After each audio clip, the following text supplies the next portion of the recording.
जय श्री कृष्ण। वर्ष के 11वें चंद्रमास और 10वें सौर मास को माघ मास कहते हैं। इस महीने मघा नक्षत्र पूर्णिमा के पड़ने पर इसका नाम माघ पड़ा। माघ महीने का विशेष धार्मिक महत्व होता है। मान्यता है कि माघ माह में किए हुए स्नान पाप कर्मों से मुक्ति दिलाने वाले होते हैं। इस माघ मास के सभी अध्यायों का फल प्राप्त करने के लिए आपको सारे महात्म की वीडियो हमारे चैनल और प्लेलिस्ट में मिल जाएगी। प्लेलिस्ट का लिंक कमेंट बॉक्स में उपलब्ध है। अपनी इच्छा अनुसार कमेंट बॉक्स में श्री हरि नारायण का जयकारा जरूर लगाएं। श्री गणेशाय नमः। छठा अध्याय। महर्षि वशिष्ठ का राजा दिलीप को उपजिका की कथा सुनाना। हे राजन, अब मैं आपके सामने माघ स्नान के प्रभाव का वर्णन करता हूँ। सावधान होकर सुनो। भृगु जी के वंश में पैदा हुई एक कुब्जिका नामक कन्या परम कल्याणी ब्राह्मणी थी। वह पूर्व कर्म के दोषानुसार बालकपन में ही विधवा हो गई। इसके बाद संसारिक कर्मों से नाता तोड़कर विंध्याचल के महाक्षेत्र में, जहाँ रेवा और कपिल का संगम है, वहां चली गई। वहां सदाचरणों का पालन करती हुई भगवान की भक्ति में लीन हो गई। उस देवी ने मन और इंद्रियों को अपने वशीभूत कर काम क्रोध आदि को पूर्णतया जीत लिया और सत्य भाषण, दान, दया, सुशीलता और परोपकार को अपने कर्तव्य द्वारा अपनी देह को सुखा लिया।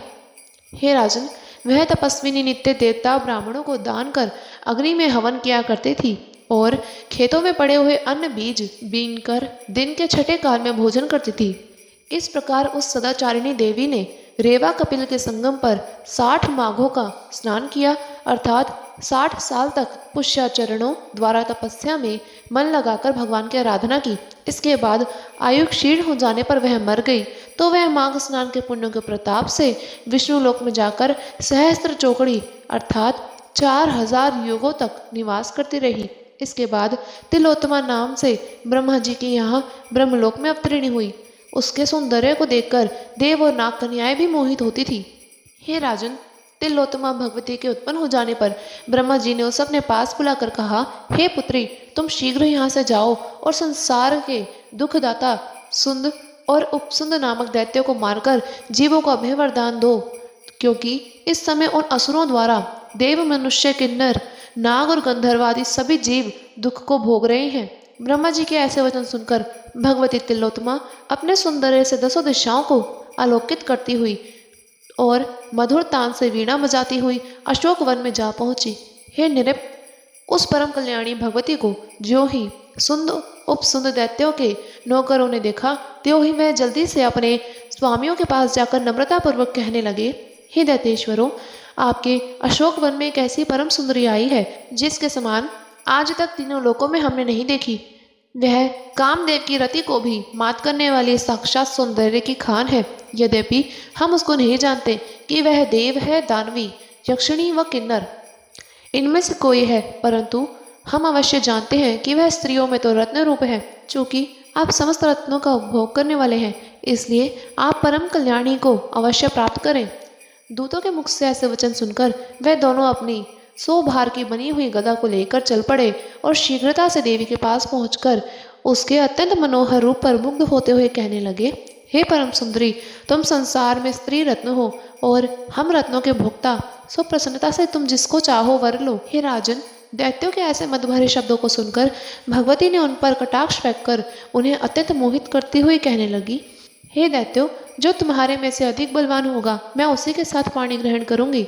हे राजन, भगवती के ऐसे वचन सुनकर वह दोनों दैत्य मैं अधिक बलवान हूँ, मैं अधिक बलवान हूँ ऐसा कहते कहते आपस में भिड़ गए और थोड़ी देर में एक दूसरे पर गदा प्रहारों से धराशायी हो गए। हे राजन, इस प्रकार आपस में लड़कर मृत्यु को प्राप्त हुए स्वामियों को देखकर दैत्य लोग महाकोलाहल करते हुए हाय हाय करने लगे, वह काल रात्रि के समान कौन है? अब इसके सम्मुख जीवित रहने की कौन इच्छा कर सकता है? ऐसे कहते हुए भय से प्लावित होकर समस्त दैत्य पातालोक में भाग गए और भगवती तिलोत्तमा पर्वत के शिखरों को चूर चूर करके 10 दिशाओं को प्रकाशित करती हुई वज्र के समान आकाश मार्ग से ब्रह्मलोक को चली गई।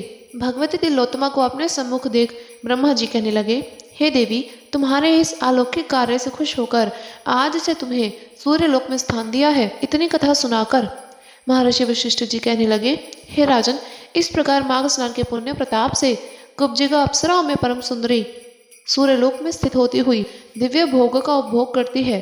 इसलिए जो मनुष्य माघ स्नान करेंगे वह सब प्रकार के पापों से मुक्त होकर परम सुख को प्राप्त करते हुए स्वर्ग में जाकर अनुपम सुखों को प्राप्त करेंगे।